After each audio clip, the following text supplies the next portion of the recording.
but some Russian wives are very hard to get along with. Okay, anybody else? Yes? Judith, thank you for sharing your story with us. You know, Mort Saul, who worked for Jim Garrison as an investigator, said there were 24 policemen guarding Jack Ruby the day he was shot, or excuse me, guarding Lee Harvey Oswald the day he was shot, or 25 if you count Jack Ruby.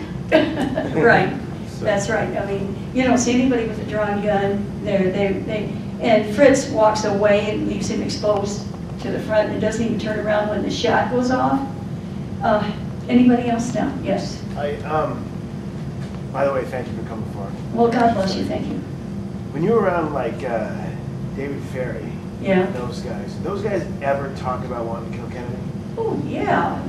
David Ferry pretended to be. See, originally David Ferry was furious with Kennedy, and he actually got on a podium and said Kennedy ought to be shot, and they booed him off the stage, and he wasn't welcome at this club anymore. Okay, but matter of fact, he had shot off his mouth so much about how much he hated Kennedy, and he was such a great pilot. He could speak all these languages, and he knew the mafia. See, he was working with the mafia and the FBI, and was a CIA asset. So he was very useful because he was so versatile.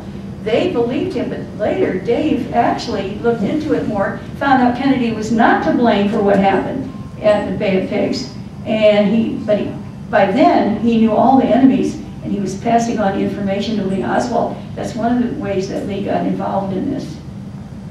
Yes? Do you have any thoughts on how such powerful people like Chief Justice Earl Warren were coerced to betray our country? Well, I think that when you see Earl Warren, after all, you see impeach Earl Warren going on. He was in trouble, a little bit of trouble. He needed the protection and support of the president. So, you know, Lyndon Johnson wants him to head it for the prestige of the name. And when you see that he's in tears, and he came out of that office in tears, Lyndon Johnson's famous for arm twisting, you know. And every single one of them had some good reason to be on the committee. Like I say, McCloy, head of the World Bank, for heaven's sakes, you know, before that. Kennedy had created real money, $5 billion worth of real U.S. Treasury notes instead of Federal Reserve notes. He would have got us out of the hole we're in, okay? I mean, you can't have that. The people that were on that committee, all of them had vested interests. Gerald Ford was working with the FBI, we know now. He moves the bullet hole up 4.5 inches, so it won't be in Kennedy's back, it's in his neck, so that they can blame Lee Oswald because the trajectory just wasn't right for that magic bullet. He gets rewarded eventually with the presidency of the United States. Arlen Specter helped him. Arlen did very, very well too in the government. You have all this going on. Anybody else? Yes? Did he ever admit that he worked for the CIA to you? Sure. So yes, he did. He said he was trained by the ONI and he was borrowed by the CIA. And he said he was my handler in more ways than one. He was also an FBI agent working for Biden. Yeah, he was. He was multi-talented. Yeah, he was an FBI informant. He was getting $200 a month as an FBI informant. He was getting $200 a month from the CIA. A lot of people don't know that, but you'll see about that in the book because he gave me $400 and then he starved himself for a whole month and lost a lot of weight so he could pay for his trip to Mexico City. I didn't know that for years. Yes? Yeah, if you had to prove that Oswald had links to the CIA and the FBI. Oh, well, I know, but what is the biggest event or links to the CIA, the biggest event? Yeah, the biggest link there to prove that he had those links. Any single event or your meeting? Well, I suppose the closest one, I mean, well, there are two of them. One, he took me to meet Guy Bannister. It's on record that a woman who was supposed to be Mrs. Oswald was there. Delphine Roberts and others have said so. And he introduced me to Guy Bannister, and Guy said, yes, this man is working with us. And he's working with the CIA, and so he told me. So, I mean, I'm lucky to be alive, it's true. But we have other witnesses. It's not one little thing. It's not like, can you tell me, prove to me right now that you're married? Come on, prove it to me. Unfortunately, I can't prove that. All right, well, anybody here, are you married?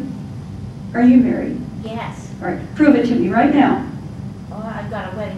Come on, you've got to give me more evidence than that. What, you know, what does your rear end look like? I mean, what I'm trying to say, of course, is that there's never enough evidence to please these people. There is a preponderance of evidence. The fact that he didn't go to jail when he came back to the United States should give you a clue right there. In fact, he could get his passport in 24 hours, and I met the man who expedited that passport. Okay? Who was it? His name was Charles Thomas, and he actually was knew Lee from 10 years earlier. And when I identified him to his family later, I said, look, he had tattoos on his fingers. He was married to a Chitimacha Indian, and he used to work in customs up at Crystal Beach, you know, at the border there between Niagara Falls and Buffalo, New York. Lee skipped school and actually went up there and wanted to cross the border. This man, remember, Lee Oswald was still 19 when he entered the Soviet Union by just a couple days. But that's how ambitious he was. So when he was 13, he crossed over the border to Canada. I knew that, and I located the family, and they brought out all the pictures. They said, oh, no, you mean he was working with Lee Oswald? And here he's customs, he's a man with customs. And I said, no, he was a good guy, and Lee was a good guy. So that family's one of my witnesses in there, because they knew that their grandpa, Charles Thomas, I was able to describe him and everything.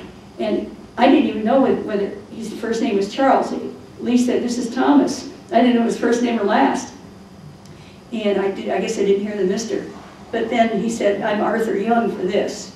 And they knew the name Arthur Young that he had gone by when he was working for the government and customs. So that's just one of the proofs. So I am a living witness to a lot of this. It's in the book. We have the documents. We have the photographs of these people and everything. Anybody else? Yes? What was he doing in Iran? Iran? Yeah, I thought you said. Oh no, I use that as an example. I said if today we had somebody go to Iraq's American embassy there and say, I'm going into Iran and I'm going to give them all the information to shoot down drones. That's the same thing that he said he was going to do in the USSR. He said in Moscow at the US embassy, he throws down his passport, says, I'm going to tell them all about the U-2 and know everything I know. And they let him go. And they let him do it. And the U-2 gets shot down 6 months later. Did Lee say goodbye to you? Did you hear the last? Yes. Did Lee say, I think they're going to get me, this is going down to Dallas, I want to say goodbye to you? And the History Channel, you know, did the documentary, The Love Affair, and that was in 2003. And there's a really great witness. His name is Jerry Hemming. He just died a couple of years ago. Jerry Hemming was with Interpin and all the anti-Castro stuff. Lee had told me how to approach Jerry if I never needed help, because I was getting deeply embroiled in all this. And he told me, like, Jerry can speak Apache. He had a bivouac that was on Cedar Key, not just at No Name Key, that he knew a man called Carl Faber Smith who did taught them how to make bombs and things like that. And that it's important that the city of El Monte, California was important to Jerry Hemming. So I flew to Jerry in 2002 and talked to him and said, I told him all these things. Jerry was just flabbergasted, and this was 6'4" tall man. I mean, he was really 6'5". He was really, really tall. And you know, I described him. I said, you were in New Orleans, because he was telling everybody he wasn't in New Orleans in 1963. I said, I saw you walking ahead of us, and Lee pointed you out and told me how important you were. Anyway, after he talked to me, he sent Nigel Turner to film me, and they made a documentary for the History Channel. It's called The Love Affair. It was supposed to play for 10 years, but boy, was LBJ's family upset. And they said, we will sue the pants off you. So they banned it after only 5 showings. Is it available? Only on the internet, and they keep ripping it off, and we keep putting it back. And I mean, I don't, people do. And it's become a big thing. I was all sick at that time, and my face was all swollen up with steroids because I'd been hit by a car before and after filming. And I'm lucky to be alive. On purpose? Yes. You could ask Geico. You know, they had to pay. Yeah. So the government tried to... I didn't say the government. I can't promise who did it. You know, because we're talking about stolen vans. fake license plates, fake names, and call me on the phone and say, do you want to have another accident? And I've got witnesses. I wrote emails. Look, they say I'm going to be in another accident today. Oh, don't be paranoid. Go to work. That night I say, come visit me in the hospital, because I'm in the hospital. You know, I got hit again. So I got a wheelchair twice. I'm here because I loved him. And I want you to know the truth about him. And I want you to fight for justice for Kennedy. Because if Lee didn't do it, why are we sitting on our rear ends and letting these people get away with it? Because look what's happened to our country. Please, don't let this chance fade. Yes. Have you continued with your cancer research based on your being not able to for a while? And have you? All right, I'm able. I've talked to someone recently who has a lab and all that. If someone would give me a lab, I would get in there and I'd work with bacteriophage. What's bacteriophage? Bacteriophage was something we were working on in the early 60s. Bacteria, you know what bacteria is? Phage means to eat. These are viruses that eat bacteria, but they can be taught to eat cancer instead of bacteria. We could have done it. But you know something? Big Pharma doesn't like the idea that instead of costing $3,000 to cure cancer, they can get $300,000 out of somebody by treating it. How about resveratrol? Transresveratrol, not resveratrol. Transresveratrol is very good, and I'd also say dichloroacetic acid in its natural form. You don't go and buy it, you get too much. And you need that vitamin D3, you need a lot of vitamin C, you need niacin. And those are some of the basics. So it's Transresveratrol. Okay. Yes. Yes. Jack Ruby died from cancer. Yes, and he told everybody that too. That it was delivered to him, and do you have any idea who might have it? Sure we do. You know, Dr. King, Chicago is the base of all this. We have Sam Giancana you have Double Cross. It's the Mafia wrote this book, basically. It's called Double Cross, and in there it says, they list the different ways that the CIA is trying to kill Castro. And right in the middle it says, an injectable agent to cause cancer, radiation, overdose of radiation to cause cancer, and a slow-acting virus. And of course, that's what we were working with, only we sped up the virus. So I mean, it's even in there. So is there any more you would like me to say on that? Who can we trust at this point? Who can we trust? Well, let's see. If you like what they told you about Iraq, you can go ahead and trust the government. Yeah, you can not die, all right? And here's the thing, start thinking for yourself. Now you're either going to be wise or, you know what, I couldn't help but watch how the Jews were rounded up and they were put in all these, you know, and Hitler did this, you know, put them in all these ghettos. And they were starving in there. But they didn't, you know. Why didn't they leave before that happened to them? We don't want things to change. We try to say it's going to get better. It's going to get better. As it goes, it's going to get better. Bye-bye. I mean, our country, we're going to lose it unless we're the ones that are electing these people. We're actually voting. I mean, imagine if nobody voted. They wouldn't have a mandate. There'd be no mandate. If you have only 10% of the people voting for these people, they haven't got it. You know, form your own groups. And I hope I don't get my throat sliced for saying all this, but, you know, work together. Your community clean up the community at this level and work up. You can't do it from the top down. It is impossible. It just is. Any other questions? Yes? Do you think Oswald knew who you were before you met him? Yeah, I do now. Of course I didn't know then, you know. Yeah. When did that occur to you that was... Years later? Yeah, no, I was innocent that way. You'll read about him as being like the Scarlet Pimpernel. That's one of the books he read. And there's somebody called Leslie Howard who did the movie, the original movie, The Scarlet Pimpernel. And Lee said, I look like him. And it's true. You can find photos of Leslie Howard that look like Lee. And the Scarlet Pimpernel pretended to be stupid and dull and couldn't speak French, just like Lee pretended he couldn't speak Russian to a lot of Russians overseas. But you know what? Leslie Howard was on the most wanted list of the Germans. He was a British spy. So this is one of Lee's heroes that you never hear about. It's in the book. And I saw it. Name, yeah, yes. Yeah, according to the evidence you've seen, where do you think Lee was during the assassination?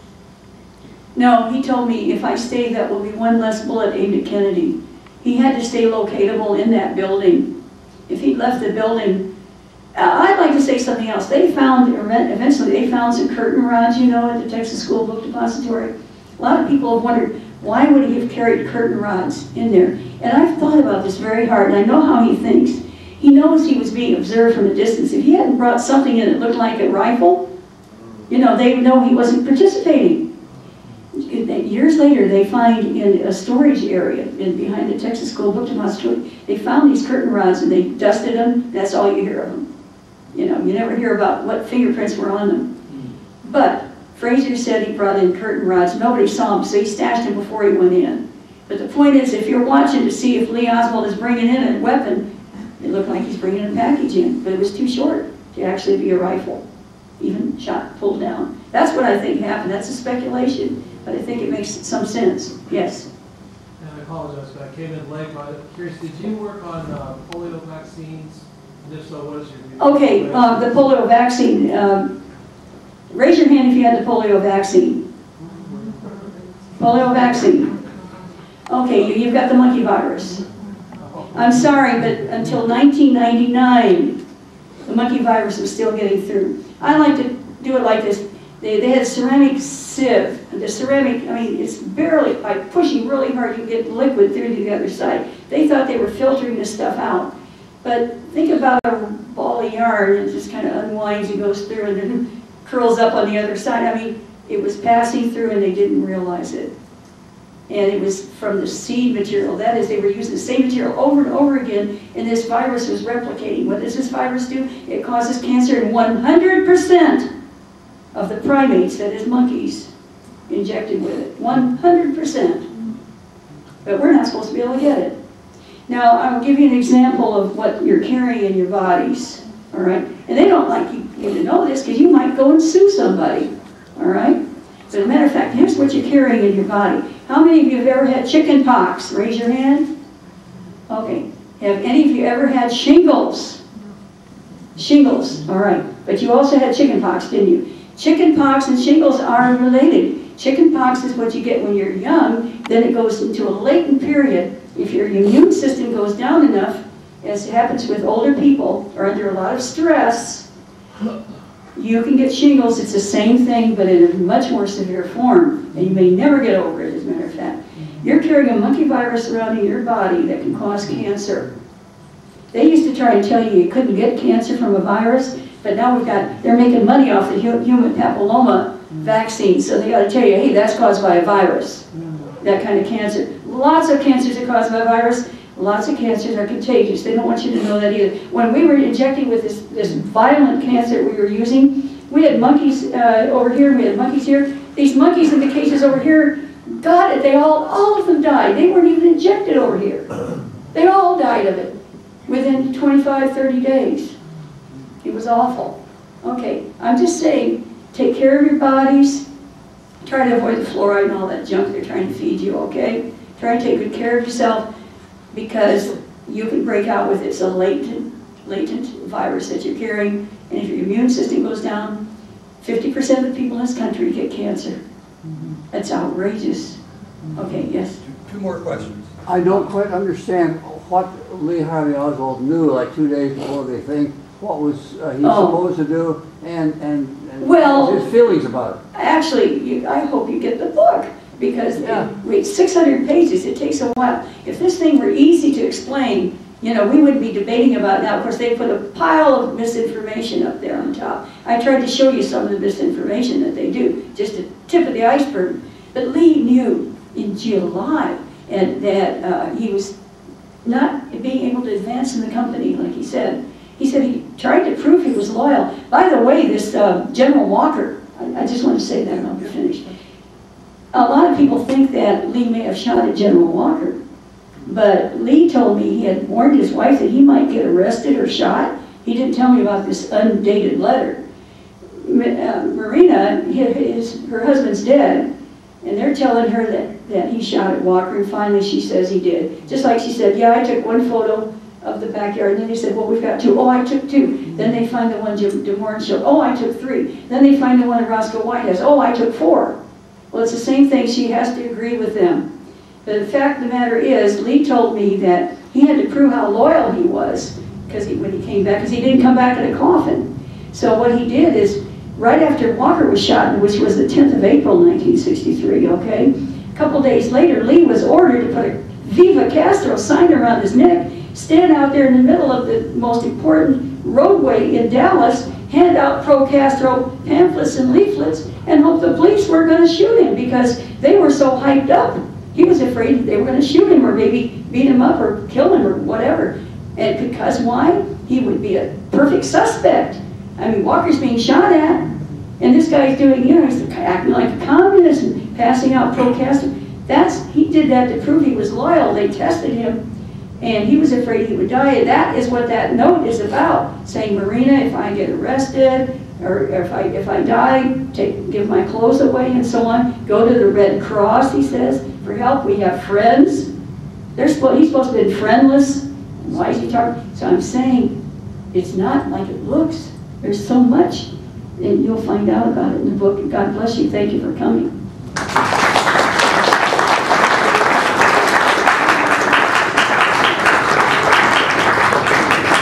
Judy has, she's an artist now, and she does a lot of art. She has it here for sale. And, you know, she really enjoys you here because, you know, most of the time she lives in exile in Europe and doesn't get to see people.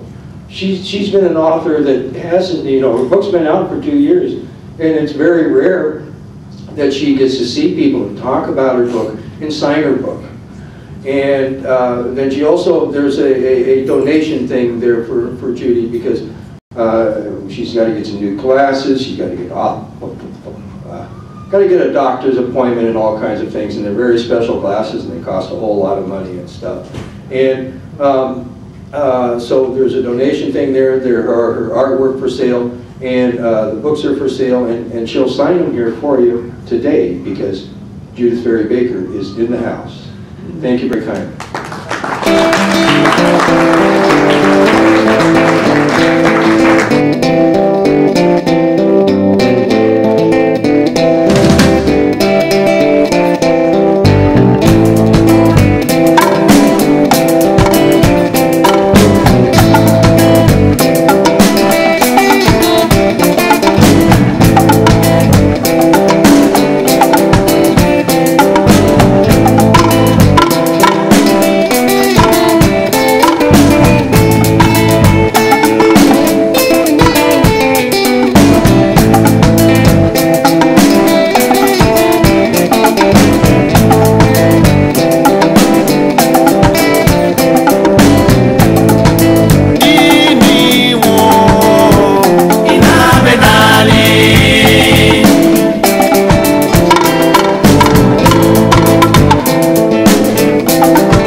Adego, Adego si manjuna.